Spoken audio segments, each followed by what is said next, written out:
La invitación tiene un título fuerte en relación a la, digamos, la gravedad y la situación real que nos acontece, a pesar de que a veces uno está concentrado en la coyuntura. La idea aquí es contar qué hay, además de la coyuntura que a veces nos absorbe en la diaria, ¿no? Que tiene su importancia, obviamente, pero bueno, un poco esa es la idea. Por eso esta charla sobre colapso, fundamentalmente entender y compartir con ustedes algunas lecturas y reflexiones que venimos haciendo con los compañeros desde hace tiempo, montadas también encima de las reflexiones e historias que cada uno lleva puestas y siempre con una mirada puesta fundamentalmente en una crítica de la situación en que vivimos, tanto histórica como actual, ¿no?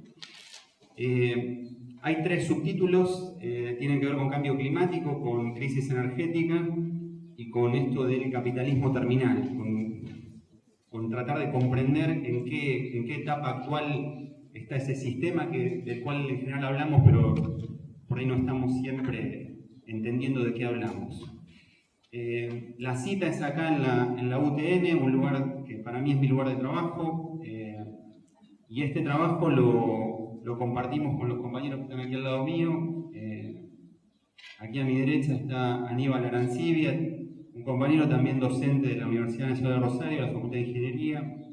Lo mismo Luciano Mora, otro compañero también docente de esa universidad. Y por último el compañero Ezequiel González, que es también un compañero y una persona que se acerca a los temas de manera independiente, digamos, no cubierto por ninguna institución, pero sí con un común con todos nosotros, que es tratar de tener una lectura crítica y profunda de cada uno de los temas que tocamos. ¿Alguna consideración respecto de la charla en general? La charla va a tener dos partes. Una primera de unos 40 minutos, más o menos, donde se va a profundizar el tema de calentamiento global y algunas cuestiones relacionadas con la llamada crisis energética, pero vamos a ver detalladamente de qué se trata eso. Vamos a hacer un pequeño corte y después vamos a retomar analizando el tema, la historia de la agricultura y la alimentación, la relación entre técnica y colapso, y fundamentalmente algunas nociones principales de cómo todo esto se da dentro de ese sistema capitalista, ¿no? No somos especialistas y eso es algo que a nosotros nos hace bien decirlo, porque muchas veces, y después vamos a profundizar en la charla, en general estos temas se delegan en especialistas. Y cada vez delegamos más cosas en especialistas y las cosas que nos afectan directamente se nos van de las manos, ¿no? Total, hay alguien que sabe mucho de eso que lo va a poder resolver. La idea y que queremos compartir fundamental es que está siempre la posibilidad de hacer una lectura crítica sobre las cuestiones que nos van afectando y que es necesario recuperar esa participación, ese acercamiento a problemáticas que a veces nos dejan afuera directamente, ¿no? No robo más tiempo, sí quiero compartir algo con ustedes para que algunas definiciones de lo que es colapso en la bibliografía que nosotros estamos manejando y para dar una mirada. Eso puede ir modificándose y cambiando en el transcurso de la charla y al final la idea sería que nos quede más que una definición técnica, una sensación y algo hecho carne, ¿no es cierto? Si ustedes alcanzan a ver la pantalla, hay cuatro autores en este caso que tienen que ver con la problemática esta, porque tampoco es una problemática que estemos tomando nosotros ahora de la nada, sino que es algo que viene surgiendo desde los últimos años, y la tendencia fundamental es tratar de reunir y encontrar la vinculación que hay entre el colapso, la crisis energética, el cambio climático y el capitalismo fundamentalmente, y la tecnología, ¿no? Pero en general son temas que se discuten separadamente, intencionalmente o, digamos, inocentemente en algunas oportunidades, pero la idea nuestra y de la gente es poder vincular, entender cuál es la vinculación fundamental que tienen estos temas que vamos a presentar. Una de las primeras definiciones simple dice completo final de un sistema político y de su trama civilizatoria. Está hablando de colapso, ¿no? Colapso también se puede entender como una pérdida sustancial de diversidad que se produce muy rápido, con una velocidad muy alta, y tiene una extensión global, se excede a lo local, ¿no?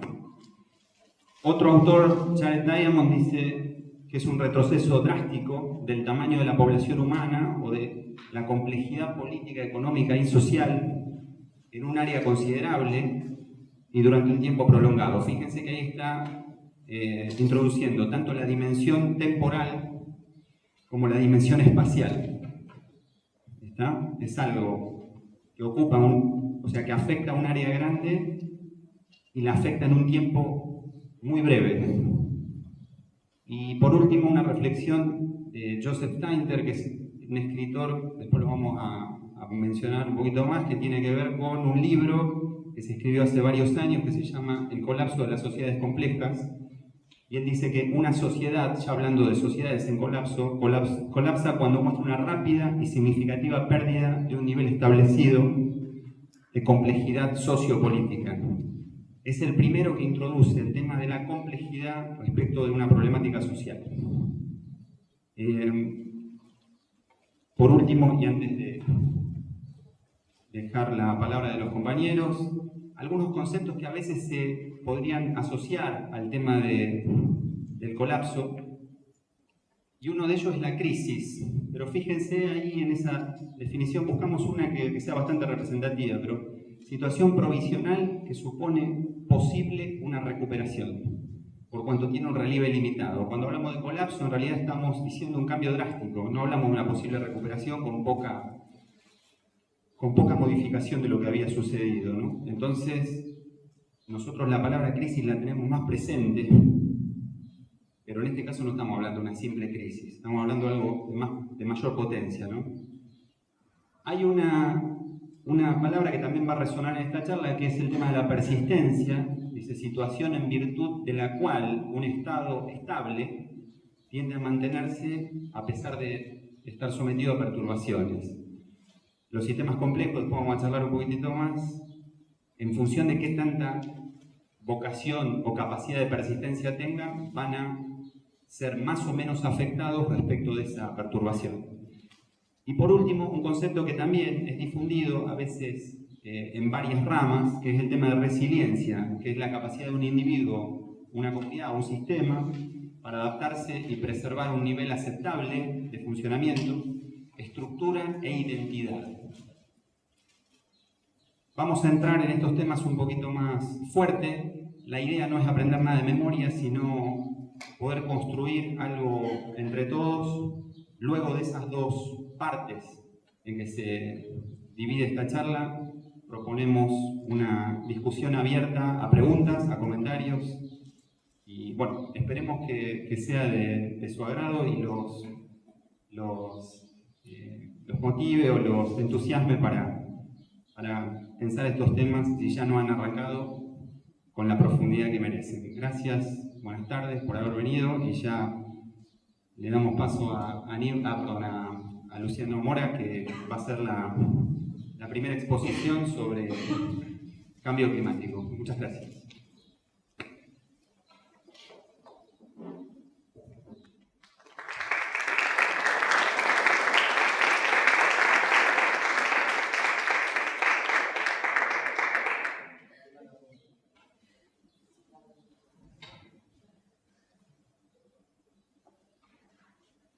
Hola, buenas tardes.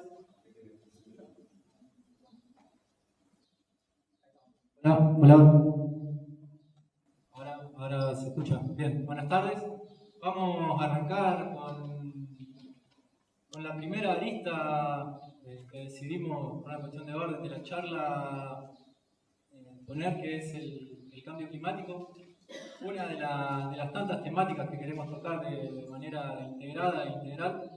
Vamos a presentar un poco qué es el cambio climático.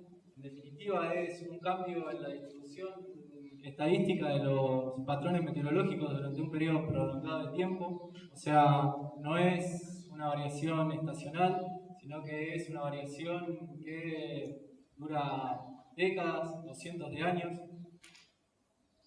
Este cambio climático actual, porque el clima a lo largo de la historia de la Tierra ha ido variando y cambiando, pero el cambio climático actual se identifica como antropogénico. Eso quiere decir que hay ciertas actividades humanas que son la causa principal del cambio climático reciente. Principalmente se da por un aumento en los gases de efecto invernadero en la atmósfera. Estos gases de efecto invernadero que se dan como consecuencia luego de la revolución industrial y en los últimos 150 años, sobre todo por la quema de combustibles fósiles, petróleo y gas natural, a la vez de la tala indiscriminada y masiva de bosques, tanto para la madera como para la agricultura, trae como consecuencia la liberación de mucho dióxido de carbono a la atmósfera. Y en los últimos 50 de esos 150 años, la curva de crecimiento de la cantidad de partículas de dióxido de carbono en la atmósfera ha sido exponencial, prácticamente se duplicó. El dióxido de carbono no es el único gas que produce efecto invernadero, hay muchos otros, principalmente el metano y el óxido nitroso. El metano, ahora lo vamos a ver, está muy asociado a la ganadería, que compete mucho en esta región. Para explicar un poquito, o para diferenciar el calentamiento global del cambio climático, el calentamiento global se refiere solamente al aumento de la temperatura, que es uno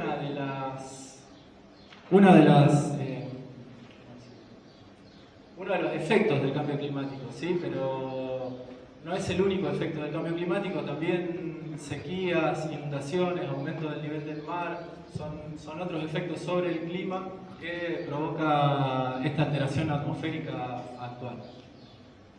Y el efecto invernadero, si bien es algo como es un efecto altamente probado, una introducción breve, cuando los rayos del sol llegan a la Tierra, ¿sí? Nosotros vemos la energía lumínica, pero el sol aporta energía en un espectro muy grande de ondas electromagnéticas. Algunos de esos rayos quedan atrapados en la Tierra. Hay ciertos gases que hacen que el efecto invernadero, que es el efecto por el cual no pueden escapar esos rayos de la Tierra, se magnifique. Este efecto invernadero es completamente natural, y si no existiera, la temperatura de la Tierra estaría por debajo del punto de congelación del agua en toda la superficie. O sea, no es que el problema es el efecto invernadero, sino que el problema es la magnificación de este efecto, principalmente en la era industrial. Estos gases de efecto invernadero tienen un origen no solamente antrópico, pero principalmente el gran aumento de estos gases es por causa de los seres humanos. Esta imagen es la fuente es el Ministerio del Rabino Berman, ¿cómo se llama? De Medio Ambiente, de corregir. Y en esta imagen nosotros podemos ver algunas cosas que por ahí están buenas para desterrar algunos mitos, porque si bien uno porque trata de vivir en armonía con la naturaleza, trata de no derrochar agua, trata de decir, bueno, voy a pie, voy en bicicleta, no uso el auto, o se da una ducha corta, lo que vemos acá es que el uso... Sí, De este lado están los procesos industriales que dan origen a los gases de efecto invernadero producidos por el hombre, en la región de Argentina. Y de este lado están hacia dónde van a parar la producción que se hace de las mercancías, cómo se usan de esos gases de efecto invernadero. Entonces lo que vemos es que el uso residencial representa solamente el 14,9% de todas las emisiones de gases de efecto invernadero que se hacen, por lo menos en Argentina, pero si se busca a nivel mundial, como este es un tema que ya se ha convertido casi en un cliché político, se encuentra que es bastante similar en las distribuciones. Por lo tanto, el problema no es que nosotros nos olvidemos la lamparita prendida de noche, o tardemos mucho en lavarnos el diente, o en darnos una ducha, sino que hay ciertas industrias, particularmente en esta zona, la ganadería, porque bueno, los pedos que se tiran las vacas producen gas metano, es cierto, y ese gas metano aparentemente es 20 veces más potente para producir efecto invernadero que el dióxido de carbono. Por eso también se habla de dióxido de carbono equivalente un montón de veces, porque no es el único gas, se toma al dióxido de carbono como una unidad y posteriormente se convierte todo a dióxido de carbono equivalente. Entonces, la industria, el transporte, la ganadería y la agricultura, sobre todo por el cambio de uso de suelo, en el cual donde había un bosque que sirve para absorber los gases de efecto invernadero, posteriormente se pasa a sembrar un cultivo y además el uso de combustibles fósiles que lleva aparejada la ganadería son los principales responsables de la producción de gases de efecto invernadero, sumado a la extracción de combustibles fósiles. Por lo tanto, lo que nosotros vemos es que hay un problema que está muy asociado con la economía más que con los modos de vida de la gente. Un cambio de hábitos, si bien a uno le puede producir algún tipo de placer espiritual, y está bien vivir en armonía con el entorno que uno tiene, pero estamos viviendo en un entorno completamente destrozado y destructivo que hace que las pequeñas cosas lamentablemente hoy no nos lleven a poder cambiar la situación a la que nos enfrentamos, sino que realmente hay que enfrentarla con los dientes un poco más apretados. Las consecuencias de este cambio climático que trae aparejado el calentamiento global se van a ver directamente en la destrucción de los ecosistemas que posibilitan directamente el desarrollo de la vida en el planeta Tierra. Se va disminuyendo la cantidad de especies que habitan la Tierra, hay grandes extinciones, se desmorona lo que llamamos biodiversidad, los suelos se erosionan, imposibilitando tanto el cultivo de alimentos hoy como en las generaciones futuras. Y después hay algunos efectos que están completamente contrapuestos, como la desertificación de los suelos causada por sequías, pero además en otras regiones ocurren inundaciones, o en las mismas regiones, en determinados periodos de año, se dan sequías e inundaciones sucesivas. Esto también está asociado con el aumento de algunos fenómenos meteorológicos extremos, como grandes tormentas, y el aumento del nivel del mar. Por ahí todos los panoramas son muy negros. Yo la imagen que elegí para poner ahí es porque se supone que si las emisiones de dióxido de carbono continúan al nivel actual, la temperatura del planeta puede subir 1 o 2 grados, hay algunos que dicen hasta 4 grados en los próximos 30 a 50 años. El agua se dilata con el aumento de temperatura y además de que el agua se dilata con el aumento de temperatura, el derretimiento de los hielos hace que haya mayor cantidad de agua en el mar.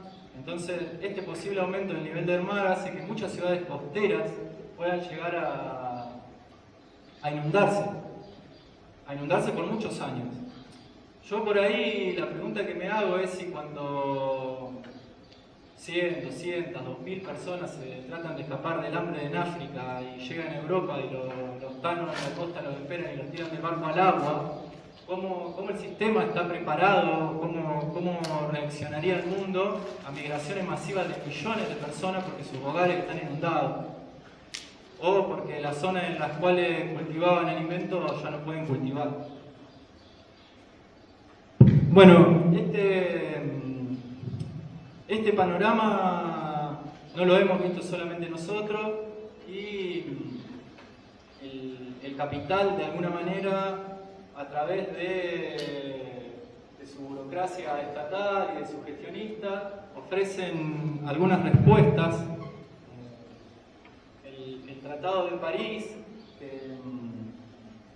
que está en todos los medios, luego el negacionismo del presidente de Estados Unidos, Trump, cuando parecía que estaba toda la comunidad científica y política de acuerdo con que había que hacer algo al respecto del cambio climático, establece un consenso científico que le da un gran margen de apoyo a los estamentos políticos y económicos para gestionar el cambio climático, pero para gestionarlo dentro de la evolución de la sociedad industrial. Es completamente ridículo porque ninguno puede pensar que sin afectar el funcionamiento económico del planeta se puede revertir la situación actual. O sea, si no se deja de cultivar el suelo como se está cultivando, si no se apagan los motores de las industrias, si no se apagan los altos hornos de las acerías, si no se deja de fabricar cemento, si no deja de haber 50.000 millones de vacas en los campos del mundo, bueno, evidentemente el proceso del cambio climático no se puede revertir. Entonces, lo que parecería haber es un consenso político para gestionar una progresiva adaptación a la crisis, o de decir, bueno, ojalá que las expectativas que tiene la población sobre las posibilidades futuras de su vida, o sea, continuar desarrollando la vida en un mundo tal y cual lo conocemos, en el momento en el que se choquen con un colapso, al menos climático, pero de otro punto de vista también, que digan, bueno, sí, la verdad es que la estábamos batiendo bastante, nos merecíamos la catástrofe, o yo la verdad es que no sé hacia dónde se puede canalizar semejante crisis. Bueno, esta es una de las aristas de la gestión del colapso. La más sincera de las aristas de la gestión del cambio climático en general, para mí, es la de la economía, donde los llamados halcones de la economía ponen a las posibilidades de la crisis climática como una variable más dentro de un mercado de riesgo. Entonces, bueno, sí, puede pasar que se vaya todo por la borda, bueno, bajan aquellas acciones, suben aquellas, lo tienen en cuenta, lo ponen en sus números, y esa es medio como lo más sincero, decir, bueno, no estamos haciendo nada después de que se pudra todo. Y por otro lado aparece algo que a mí se me hace bastante gracioso, pero que se trata en serio, que es la geoingeniería. Hay algunas publicaciones, también un tanto sensacionalistas que decir, que dicen que se podría, por ejemplo, poner una pantalla que cubra la Tierra y que haga que lleguen menos rayos solares para bajar un poco la temperatura planetaria, o tirar toneladas de azufre a la atmósfera que servirían haría un efecto contrario al del dióxido de carbono y servirían como material reflectante, y eso bajaría la temperatura planetaria, lo mismo que tirar en los océanos alguna clase de fertilizante para la proliferación de algas, toda una cosa que dice es como salir del pozo cavando, decir, bueno, ¿y qué va a tener después? Lluvia ácida, acidificación del océano, el pan para hoy y hambre para mañana, que no va a venir a resolver el problema de fondo.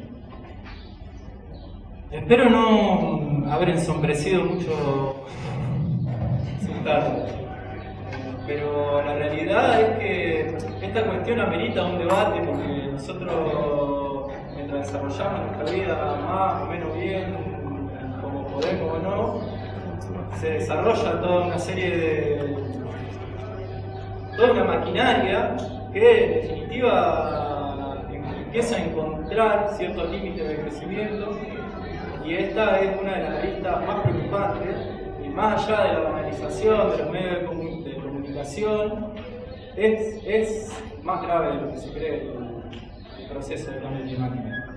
Bueno, le voy a ceder la palabra a Aníbal, capaz que...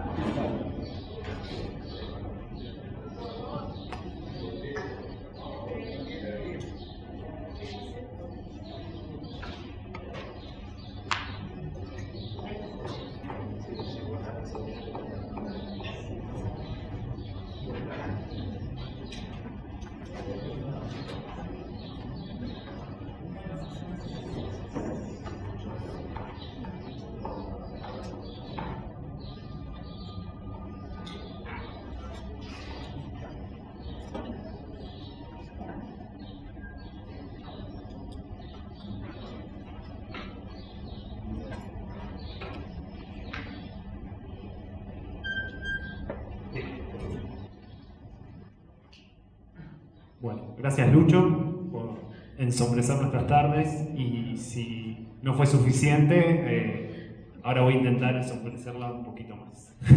No, realmente, digamos, la temática del colapso es, además de interesante, preocupante, pero yo creo que presenta, de alguna manera, la noción de que vivimos de alguna manera en un planeta finito, que tiene sus límites, ¿sí?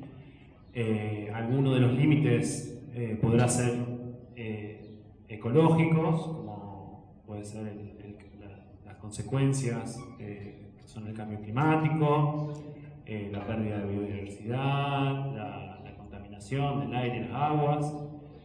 Y bueno, la temática que por ahí a mí me toca abordar es el tema de la energía, que es lo que se posibilita, un poco es el motor del sistema socioeconómico, ¿sí? Lo que posibilita transformar, digamos, extraer la materia de la naturaleza y transformarla para transformarla en producto y así poder ser comercializada, ¿sí?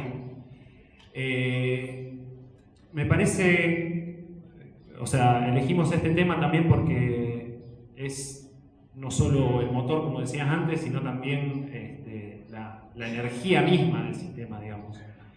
Dividí un poco la exposición en 4 partes, ¿sí? La primera son un poco los conceptos más clásicos de energía, ¿sí? Por ahí puede ser un poco básico, un poco escolar para algunos, pero me parece que traté de resumir al máximo como para poder entender la problemática energética en su totalidad, ¿sí?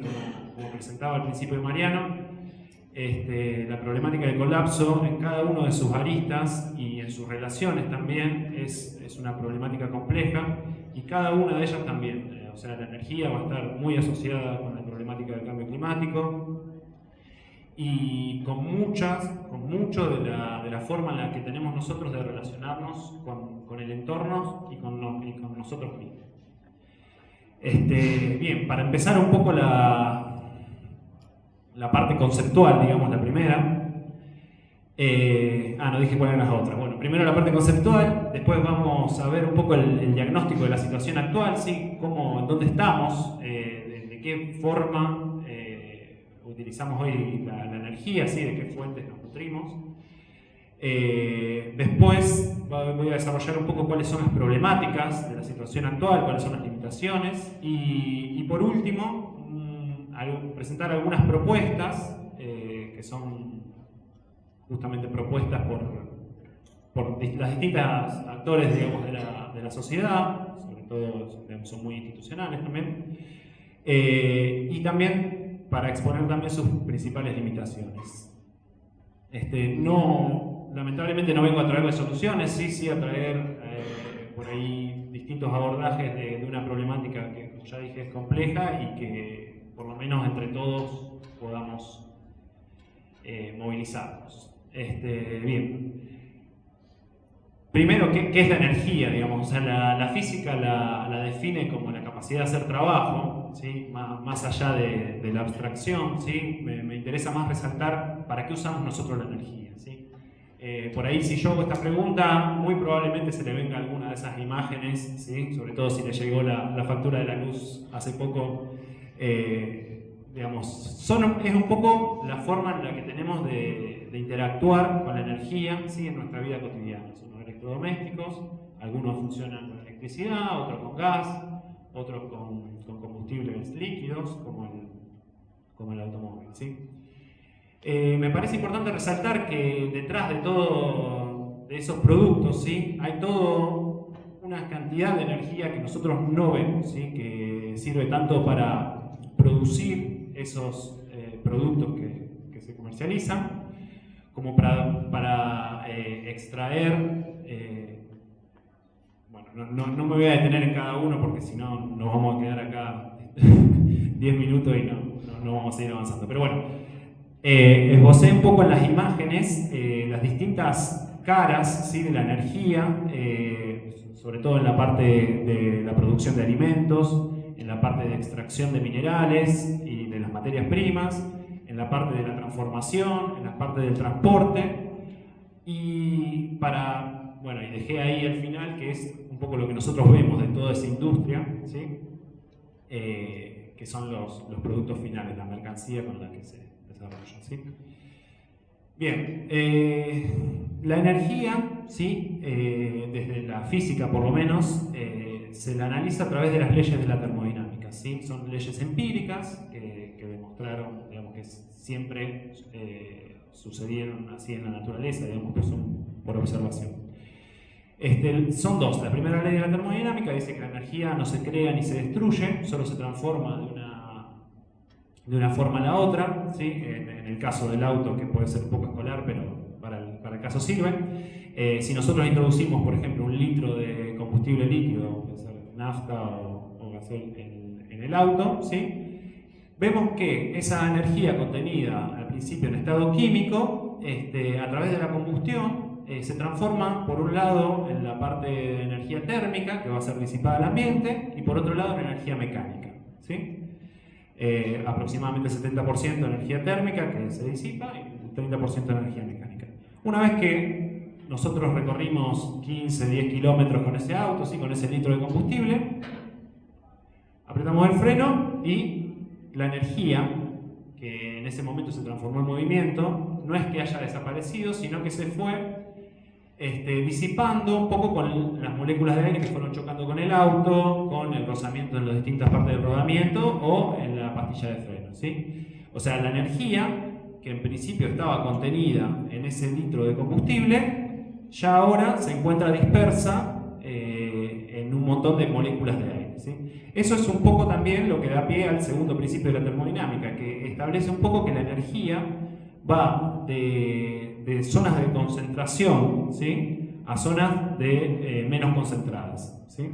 Este proceso es irreversible, además, por eso el segundo principio de la termodinámica es muchas veces tomado incluso por las ciencias sociales, digamos, como análisis, porque es uno de los pocos principios físicos que solo tienen un sentido, ¿sí? Esta parte es irreversible.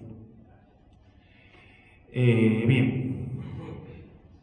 Si analizamos los recursos energéticos por las formas en las que se encuentran en la naturaleza, lo podemos separar en flujos, ¿sí? Como puede ser el flujo de aire que hace un viento, ¿sí? El flujo de energía solar, ¿sí? A través de las ondas electromagnéticas, o un stock, ¿sí? Que en algún momento fueron flujos, pero que ahora se encuentran almacenados en un determinado material, ¿sí? Cada uno tiene como sus pros y sus contras, sus limitaciones, ¿sí? Los flujos, si queremos aprovechar la energía de los flujos, tenemos que adecuarnos a la cantidad de energía que se esté desarrollando en el momento. En cambio, los stocks, si bien podemos disponer de la energía para cuando nosotros querramos, tienen el problema del agotamiento, obviamente, porque son limitados. Bien, otro concepto que me interesaría introducir, no se preocupen que después vamos a atar un poco todo este concepto, ¿no?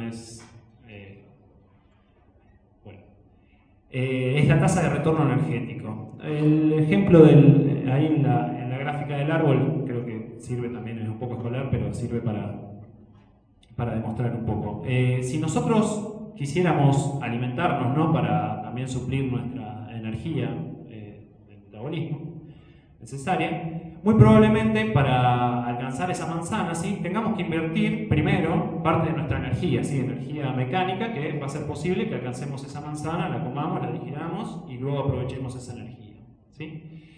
Este es un poco simplificado el concepto de la tasa de retorno energético, ¿sí? Es la cantidad de energía que nosotros tenemos que invertir para obtener una cantidad de energía neta que nos va a permitir después alcanzar otra manzana, por ejemplo.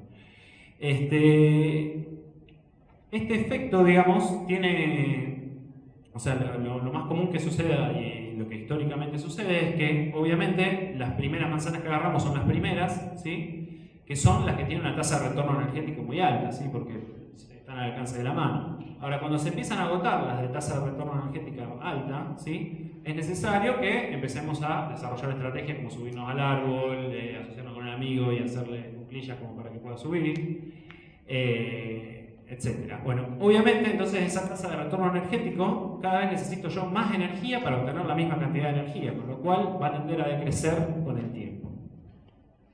Bien, ese ejemplo por ahí simple puede ser analizado no solo para la alimentación humana, sino para industrias energéticas, ¿sí? Si analizamos la industria del petróleo, nosotros para obtener un petróleo disponible, ¿sí?, o combustible final disponible, primero vamos a tener que buscarlo, después vamos a tener que perforar, o sea, ir hasta el lugar, perforar, transportarlo a la refinería, refinarlo, transportarlo hasta la estación de servicio y recién ahí lo vamos a poder tener disponible, ¿sí? Entonces, en el medio vamos a ver que nosotros tenemos que invertir una determinada cantidad de energía para poder obtener esa energía, ¿sí?, disponible. Lo mismo pasa si analizamos con una celda solar, ¿sí? No es que la encontramos en el árbol de celdas solares, sino que, bueno, partimos del silicio, ¿sí?, y a través de un proceso vamos obteniendo el panel fotovoltaico que nos va a permitir obtener esa energía, ¿sí? Para ejemplificar lo que decía antes del petróleo, ¿sí?, suponiendo que nosotros invertimos un barril de petróleo en investigación, perforación y extracción del petróleo, ¿sí?, y nosotros obtenemos 100, ¿sí? Esta es una tasa que comúnmente a principios del siglo XX se obtenía, ¿sí? Nosotros invertimos un barril de petróleo y obteníamos 100. Entonces esto nos da, ROI son las siglas de la tasa de retorno energético, ¿sí?, una tasa de 100 a 1, o sea, yo invierto 1 y obtengo 100. Obviamente, el análisis de la tasa de retorno energético, si lo quisiéramos sistematizar como para poder ver qué fuente de energía nos conviene a nosotros, que es lo que vamos a hacer después, obviamente mientras mayor sea la tasa de retorno energético de una fuente energética, mejor para nosotros, ¿sí?, más energía nos va a quedar disponible. Ahora, ese análisis, si nosotros lo hacíamos, como decíamos recién, ¿sí?, desde la investigación y todo, hay muchas veces que no se tienen en cuenta, ¿sí?, las consecuencias sociales, las consecuencias ambientales de la extracción, ¿sí?, a lo mejor para extraer para ir al pozo ese petrolero, ¿sí?, utilizamos un montón de rutas que estaban ya construidas, un pueblo que era cercano que podía proveer los trabajadores estaba ya construido, todas las problemáticas ambientales y sociales, las externalidades, no las tenemos en cuenta, ¿sí? Entonces, obviamente esa tasa de retorno energético depende hasta dónde llegue nuestro análisis, cuánto va a ser ese número, si no es que es un número universal. Bien, ahí para ejemplificar puse la tasa de retorno energético del 2017 de diferentes combustibles, ¿sí? Estas son las arenas bituminosas de Alberta, la primera. El petróleo offshore, ¿sí? Fíjense que antes hablábamos de 100 a 1 a principios del siglo XX, ya estamos hablando de 5 a 1 en las arenas bituminosas, 5 a 1 en el petróleo extraído offshore, 17 a 1 en el petróleo convencional, digamos el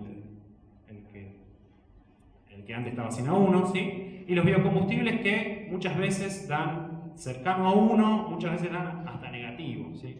No vamos a introducir ahora por qué da negativo y lo seguimos explotando, pero porque da para extender mucho la charla. Bien. ¿Ya voy a decir un minuto? Bien, entonces vamos con la segunda parte, que sería el diagnóstico Esta gráfica muestra un poco la evolución del consumo de energía, separada, los distintos colores son los distintos recursos energéticos que utilizamos, ¿sí? Fíjense que en 1850 la mayoría era madera o biocombustible, ¿sí? Si nosotros esto lo estiráramos hasta, digamos, tiempos, hasta la invención del fuego, veríamos que esa curva, en realidad sería más parecida a una recta, ¿sí? se mantuvo durante todo el tiempo sin prácticamente modificación, ¿sí? Es a partir de la revolución industrial, en la cual desarrollamos la tecnología para poder utilizar esos recursos energéticos que estaban bajo tierra, ¿sí? Almacenados, que hubo una explosión en la cantidad de energía que consumimos, ¿sí? También podemos ver varias cosas de esta gráfica. Primero, que el aumento no es lineal, sino que es un aumento exponencial. Después vamos a entrarnos un poquito por qué es eso. Otra cosa es que cerca del 90% de los combustibles, o de la energía que utilizamos actualmente, proviene de combustibles fósiles, ¿sí? Y bueno, digamos, también podemos ver una gran aceleración entre la década del 50 y el 70, ¿sí? Asociado con los años de posguerra y digamos, con lo que se le llamó como gran aceleración, ¿sí? Bien, si nos preguntamos a qué se debe, digamos, este aumento de la energía, ¿sí? Podemos encontrar parte de la respuesta en este gráfico que muestra, por un lado, la variación de PBI y por otro lado, la variación del consumo de energía. Podemos ver que son prácticamente similares las líneas. Lo que por ahí no se entienda en este gráfico es que estamos hablando de porcentajes, ¿sí? Esto es porcentaje de variación, con lo cual, si esto diera el valor 0, no significaría que no se consumió energía ni que hubo creación de riqueza, sino que no hubo variación, con lo cual nosotros nos estamos manteniendo en valores positivos de variaciones porcentuales año a año, con lo cual si acumulamos cada uno de esos, lo que obtenemos es la gráfica siguiente, que es que los dos suben y suben exponencialmente, ¿sí? Asociados entre sí. Si analizamos qué sectores fueron los que consumieron esa energía, vemos que el 30% se da en la industria energética y las pérdidas que se dan, eso tiene mucho que ver con la transformación de energía térmica a energía eléctrica, ¿sí? Vemos el consumo domiciliario y buildings, el transporte y la industria, ¿sí? 26 y 19%.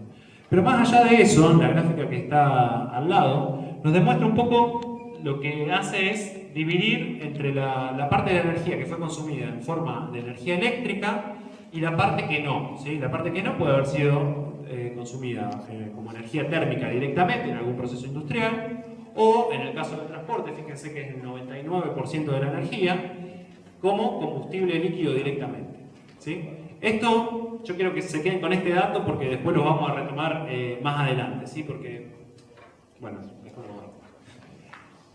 Bien, me interesaba también analizar, si bien Ezequiel después se va a entrar un poco más, por lo menos desde la parte energética, con la parte de un sector en particular que es el de la agricultura, ¿sí? Que además en la zona del litoral donde nos encontramos nos toca muy de cerca, ¿sí? Esta gráfica es la productividad, o sea, los kilogramos de alimentos, o de comida en realidad, producidos, ¿sí? A lo largo del tiempo. Vemos cómo a partir del 60, ¿sí?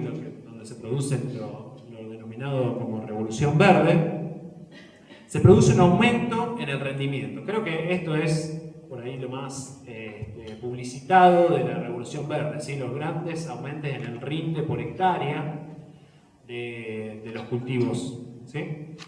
Ahora, si analizamos a qué se debió, digamos, ese aumento de la productividad, ¿sí? Que tuvo que ver más que nada, la revolución verde se le llama a la mecanización del campo, a la inserción de agroquímicos, de fertilizantes artificiales, ¿sí?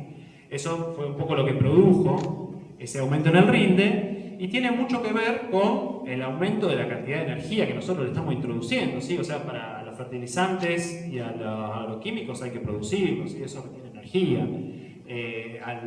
Todo el transporte, digamos, lo que diagrama un poco el sistema de alimentación mundial, también hay que transportarlo, digamos. Son todas partes de la energía que hacen que complejizan un poco el sistema agropecuario, pero que básicamente nos dan una noción de por qué, o sea, si nosotros analizamos solamente el rinde por hectárea, decimos, ah, bueno, la revolución verde vino a salvar el mundo. Ahora, si lo analizamos en cuestión energética, vemos, por ejemplo, en este caso, que actualmente para producir una caloría de alimento, ¿sí?, utilizamos 12. ¿Sí? ¿De dónde provienen esas 12? Claramente de los combustibles fósiles. ¿Sí? Esto en el sistema de Estados Unidos, ¿sí? Es un sistema particular que tiene particularmente altos inputs energéticos. Pero bueno, es un poco, el sistema occidental está orientado a eso. Si no serán 12, serán 9, 10, no va a cambiar, puede cambiar un poco el número, pero sí lo que importa es que este sistema, ¿sí?, requiere una mayor introducción de energía que la que nosotros después obtenemos con los alimentos. ¿Sí? Esto es solo posible en la era de los combustibles fósiles y combustibles baratos. Esto solo para una breve comparación, ¿sí? Son distintos sistemas de agricultura y lo que vemos acá es la cantidad de calorías obtenida por cada caloría invertida. Vemos que en la China tradicional, ¿sí?, por cada caloría que nosotros invertíamos, se obtenían 50. ¿Sí? En los sistemas europeos, entre 20 y 40. ¿Sí? En cambio, cuando analizamos nuestro sistema actual, por cada una que invertimos, obtenemos 1 sobre 10 o 1 sobre 2, o sea, 0,1. ¿Sí? Me interesaba destacar esto porque la agricultura es lo que en definitiva nos da de comer a todos. ¿Sí? Estamos hablando de colapso y ahora vamos a hablar un poco de qué es lo que va a pasar con los combustibles fósiles. Entonces, me parece como que estratégicamente es fundamental por lo menos analizar esto. Después Ezequiel va a ahondar. Bien, ¿cuáles son los problemas de esta situación que presentaba anteriormente de la cantidad de combustibles fósiles que estamos consumiendo? Bien, el primero viene a través de analizar el sistema de producción en principio de los recursos energéticos de stock. ¿Sí?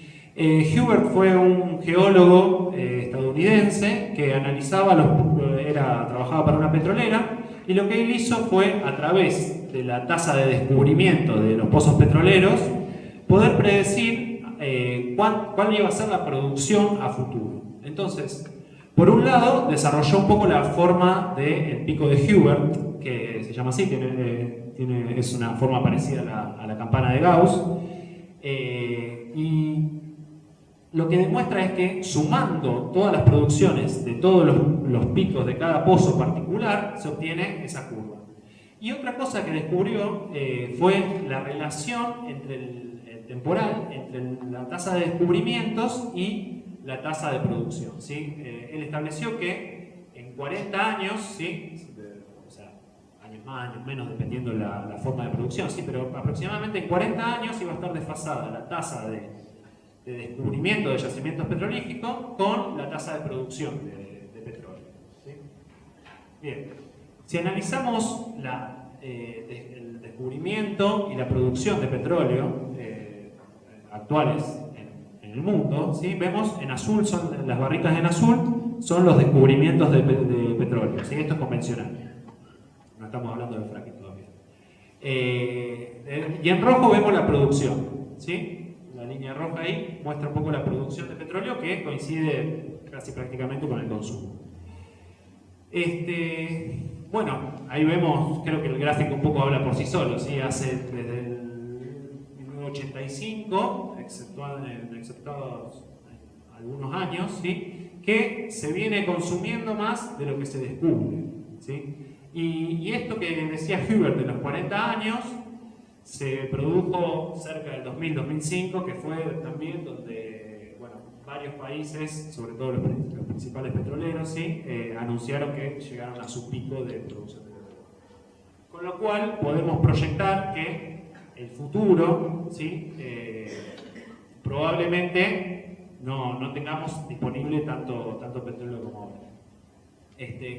También cabe destacar que esta falta de descubrimiento no se dio por una desinversión, sino que al contrario, cada año se invirtió más que el año anterior, hasta 2016, que fue el primer año que se invirtió menos que el año anterior.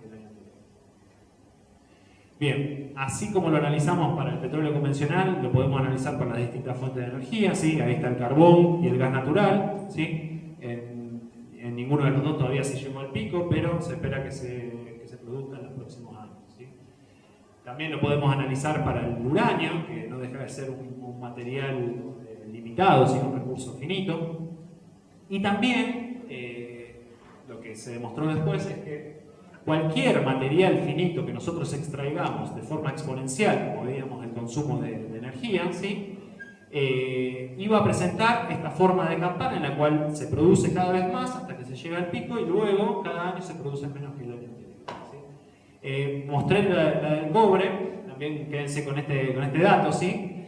Porque es fundamental para la electrificación, ¿sí? Que después lo vamos a ver que es importante, digamos, para las energías renovables.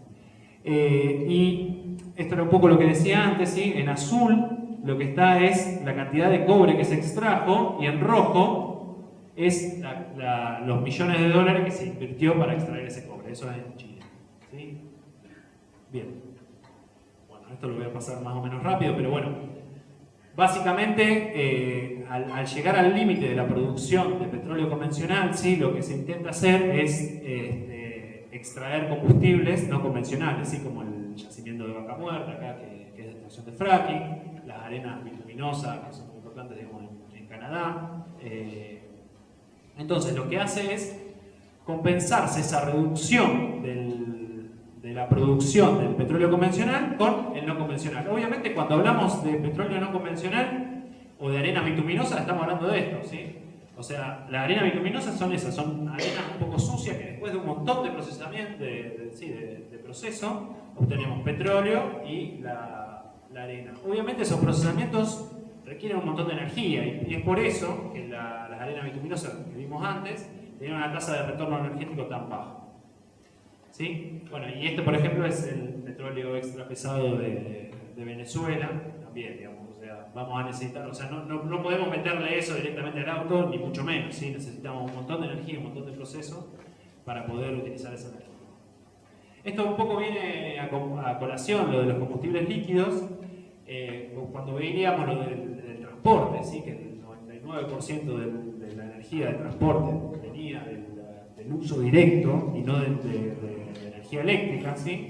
Porque justamente esa demanda de los combustibles líquidos es lo que potencia lo que la gente está dispuesta, digamos, a pagar un poco más, o digamos, lo que sea, está dispuesta a pagar un poco más con tal de tener el combustible en forma líquida. Bueno, esta es la tasa de retorno energético un poco comparativa de distintas fuentes energéticas. No importa. Bien. Algunas propuestas y sus limitaciones, ¿sí? Ahora vamos a analizar, entonces, ya entrando en la última parte, algunas propuestas, ¿sí? las más conocidas, y las limitaciones de estas propuestas, ¿sí? Primero vamos a ver un poco el paradigma de sustitución, ¿sí? Vamos a ver dos, el paradigma de sustitución y el paradigma de la eficiencia energética. Un poco el paradigma de sustitución va sobre la producción de energía, ¿sí? Vamos a ver, lo que intenta es ver de qué forma se puede, de qué otra forma, que no sean los combustibles fósiles que voy a empezar a acabar, se puede producir la energía que se viene necesitando para mantener la sociedad como estamos, ¿sí? Y por otro lado, la eficiencia, que va sobre el lado del consumo, ¿sí? Cómo consumir de la forma más eficiente posible para reducir la cantidad de energía necesaria. Bueno, los desafíos a la hora de sustituir se pueden ver, por ejemplo, ejemplificando el petróleo, que no solo se utiliza el petróleo como energía, ¿sí? o por su gran densidad energética, que es muy buena, digamos, sino que es utilizable en pequeños motores, es líquido a temperatura ambiente, lo que lo posibilita poder bombearlo distancias muy largas de manera sencilla. Todas las infraestructuras ya está diseñada para aprovecharlo, se utiliza para lubricantes, medicamentos, para el plástico, para pesticidas, digamos, es la materia prima de todos esos insumos.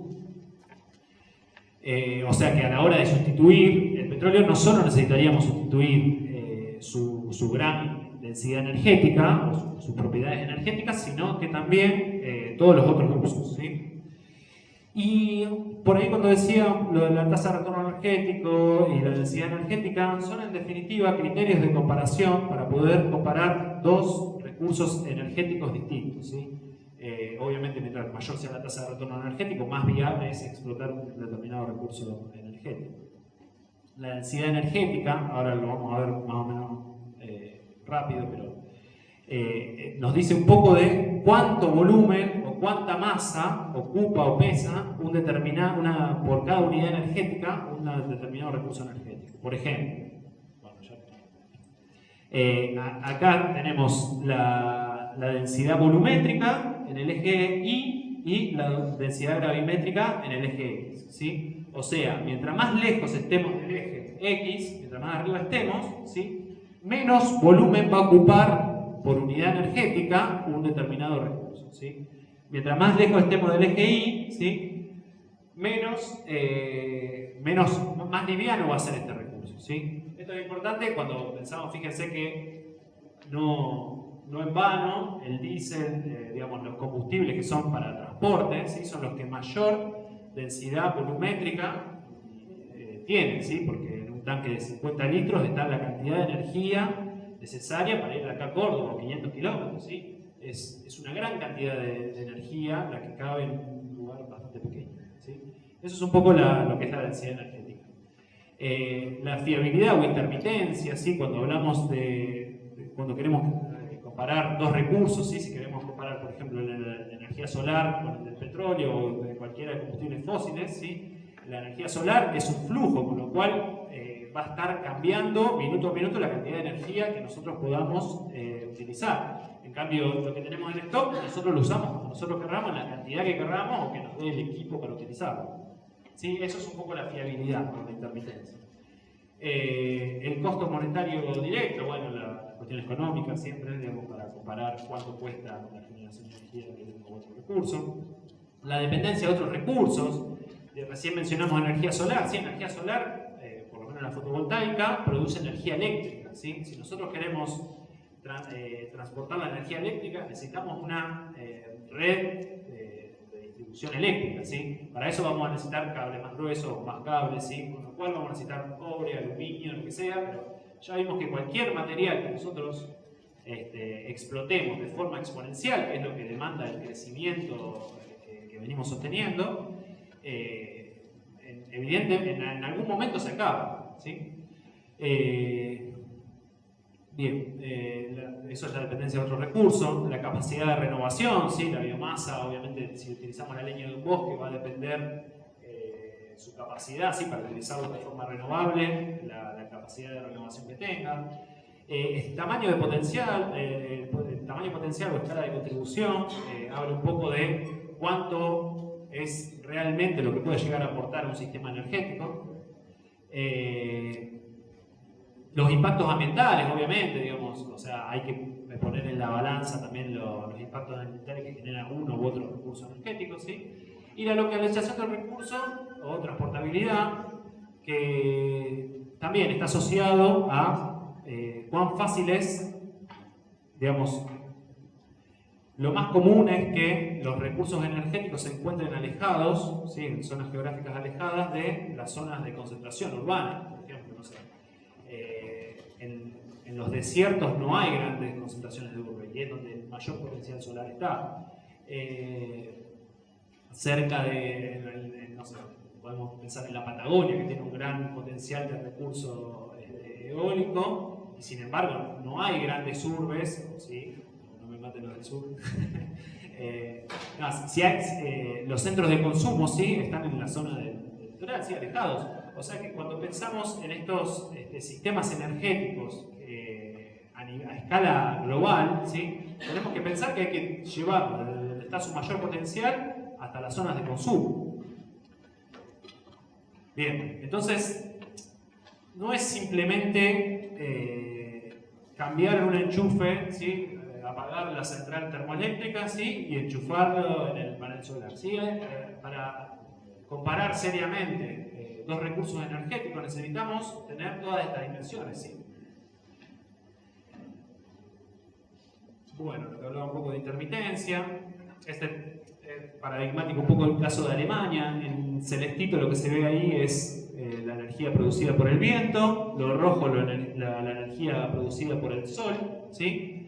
Y en marrón es la convencional, ¿sí? Alemania, que dice ser 100% sustentable, ¿sí? El 100% es de energía eléctrica, ¿sí? Ya vimos antes que la energía eléctrica es solo un 19 o un 20% de la energía total que consume una región.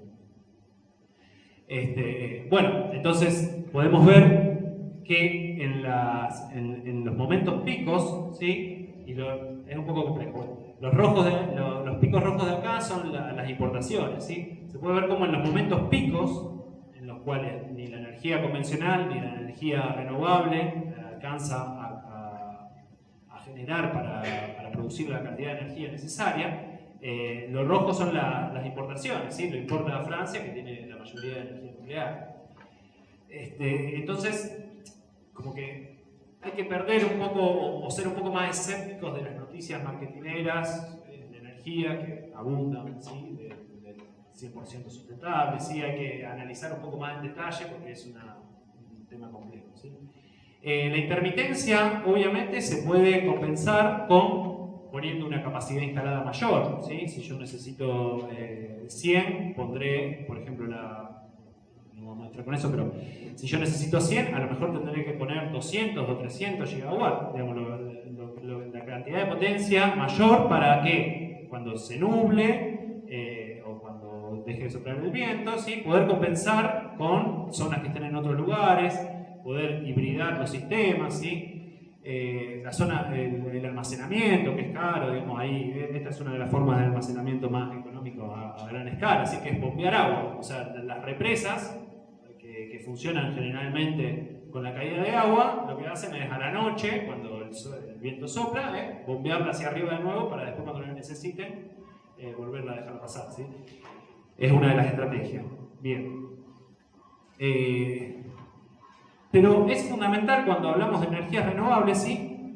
Separar, por lo menos conceptualmente, ¿sí? Lo que son las fuentes de energía renovable, que son justamente lo renovable y lo limpio y lo que no genera emisiones, que pueden ser el sol, puede ser el viento, puede ser el agua, de lo que son los captores de esa energía, ¿sí? Que es lo que nos permite a nosotros utilizar esa energía, ¿sí? Que van a ser los paneles fotovoltaicos, los calefones solares, las turbinas eólicas, las represas que nos permitan, ¿sí? Todo eso ni es 100% limpio, ni es renovable, digamos, utiliza energía, hay que mantenerlo, utiliza materiales, necesita todo un proceso, se transporta de un lugar al otro, ¿sí? O sea, lo limpio en sí es la fuente, ¿sí? Pero para utilizar esas fuentes, para aprovecharlas de la forma que nosotros queremos, necesitamos de los captores, ¿sí?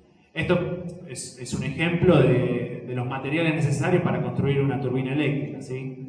Bueno, no se ve mucho, pero están divididos por zona, pero bueno, es mucho acero, mucho cemento y bueno, algunos plásticos y algunas otras. Bien, ahora vamos a analizar si Mariano me permite.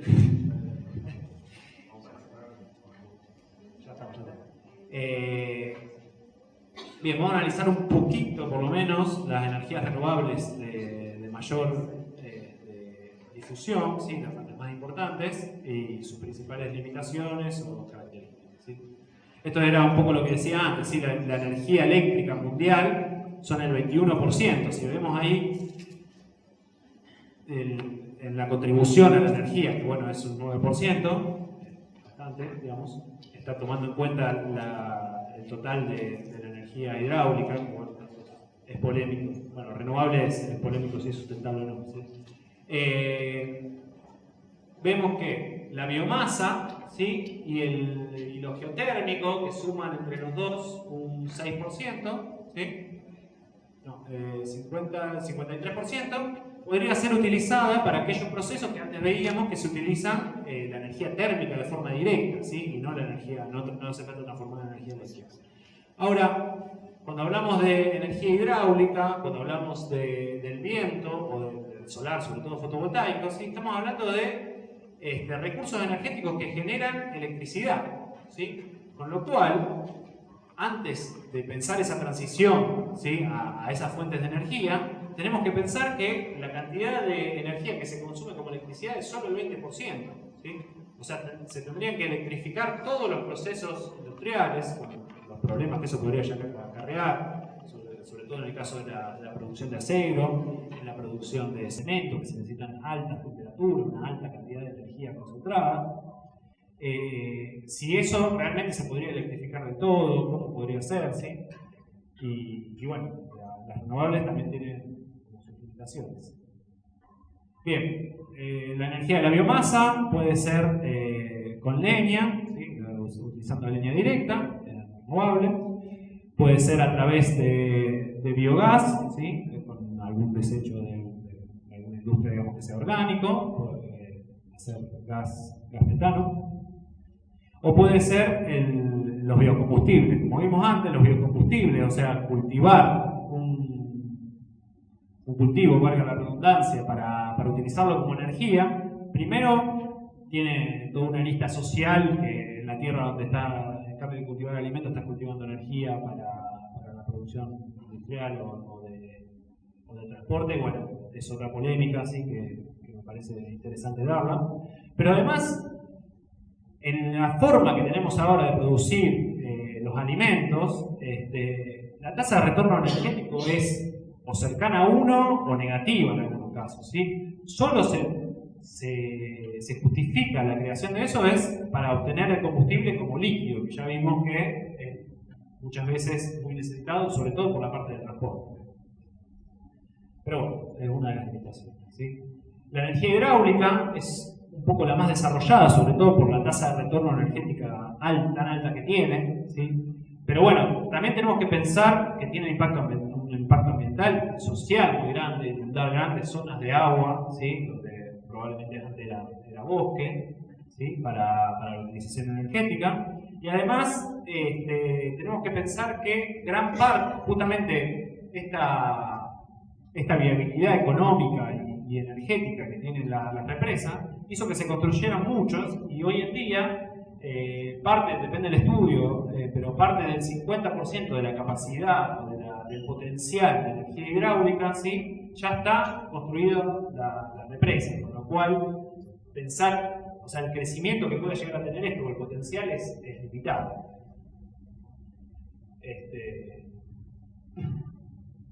Bueno, la energía eólica, también muy desarrollada. ¿Qué decir? La energía eólica.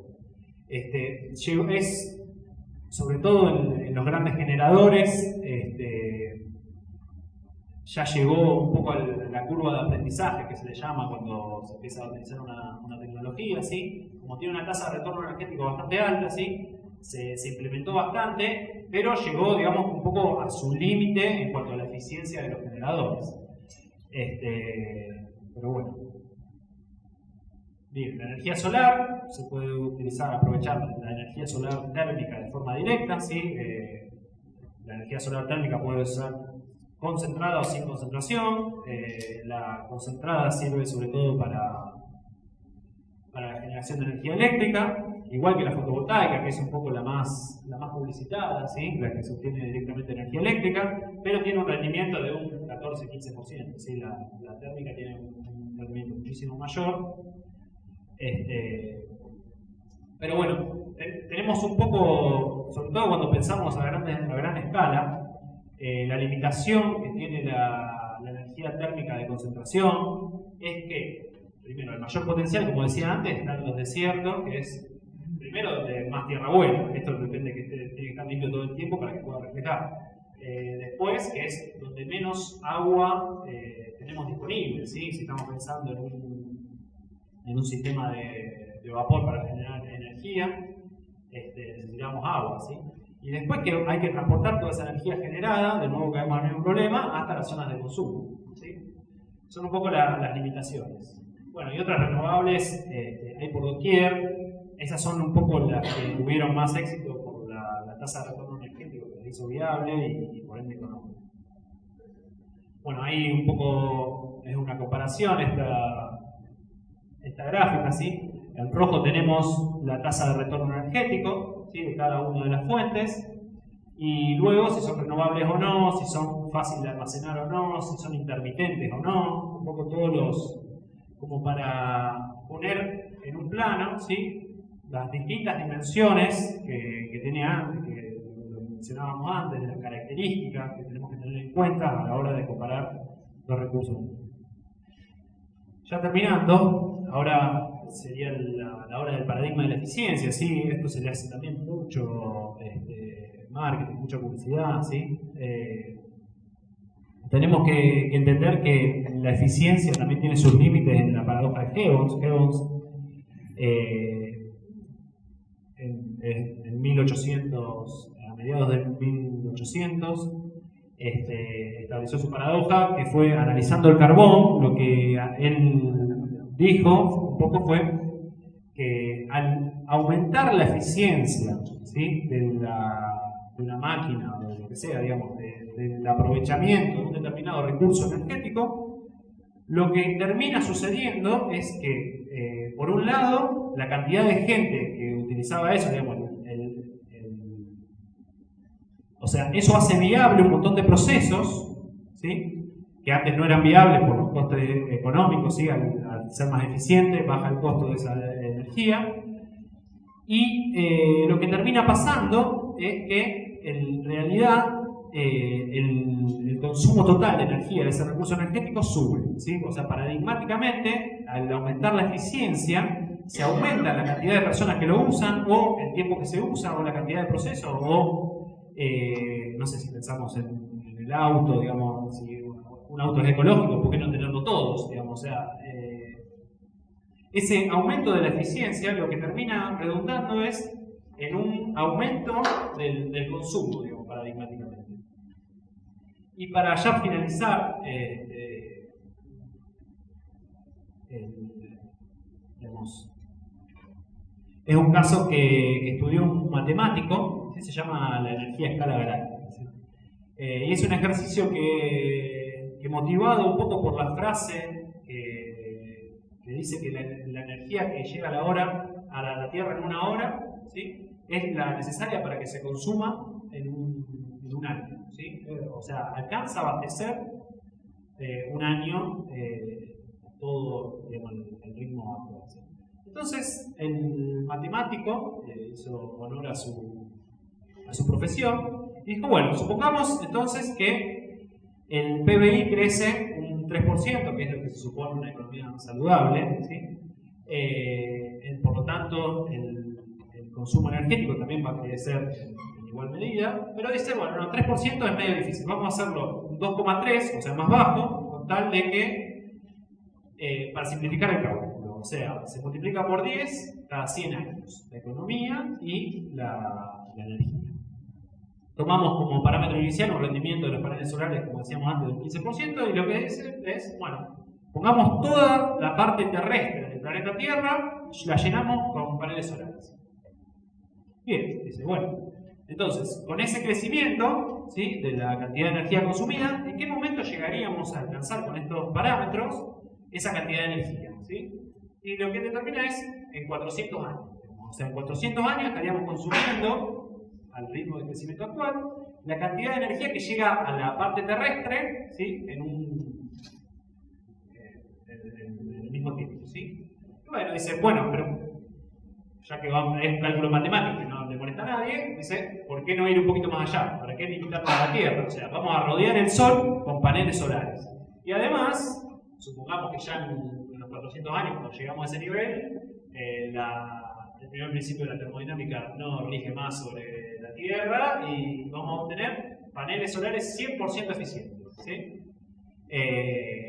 Bueno, sin tener en cuenta que la estructura llevaría más materiales que todo lo de la Tierra, un montón de de cosas de matemático, ¿sí? Establece que, o sea, si rodeamos el Sol con paneles solares 100% eficientes, estaríamos llegando a esa cantidad de energía, o sea, estaríamos necesitando esa energía en 1350 años, creciendo a la tasa de crecimiento ¿sí?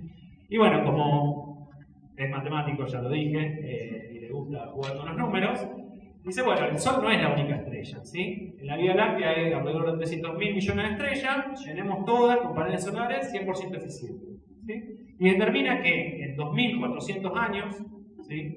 Que parece una barbaridad, pero, o sea, si lo miramos hacia atrás, no sé, estaba Sócrates escribiendo, bueno, no, escribiendo no, Sócrates, como Menem, ¿no?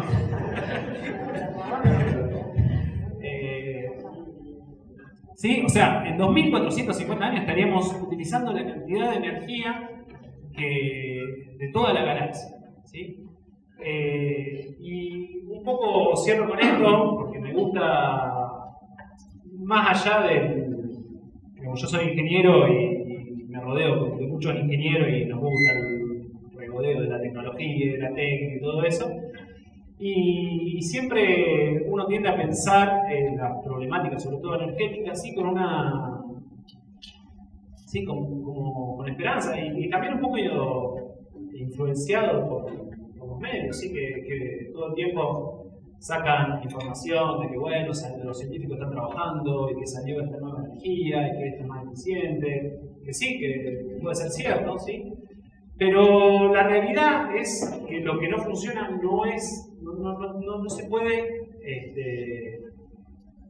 proveer un parche técnico a un problema que es totalmente estructural, que tiene que ver con la forma en la que crecemos, la forma en la que el capitalismo, el sistema socioeconómico actual, necesita, porque necesita ese crecimiento, no puede ser menor del 3% o por ahí sí, pero entonces lo que nos da una pauta es de que la respuesta a esto, digamos, el cambio, no puede ser técnico, porque ninguno de los parches, digamos, se puede tomar aisladamente, ¿sí?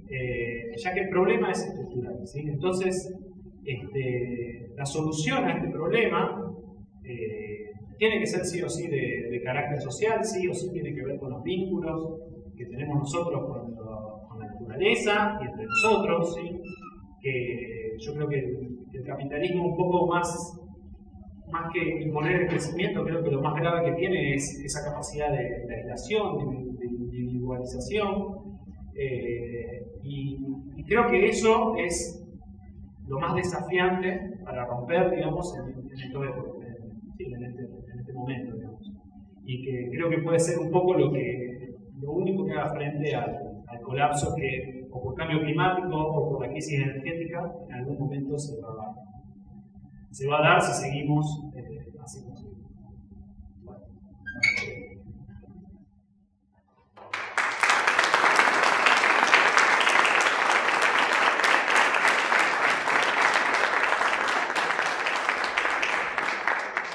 Gracias. Escuchamos a Luciano Mora, escuchamos a Aníbal Arancibia. Vamos a hacer un parate de 15 minutos y quedan unos bloques más. ¿Cómo? ¿10? 10, 5, 4. Obviamente.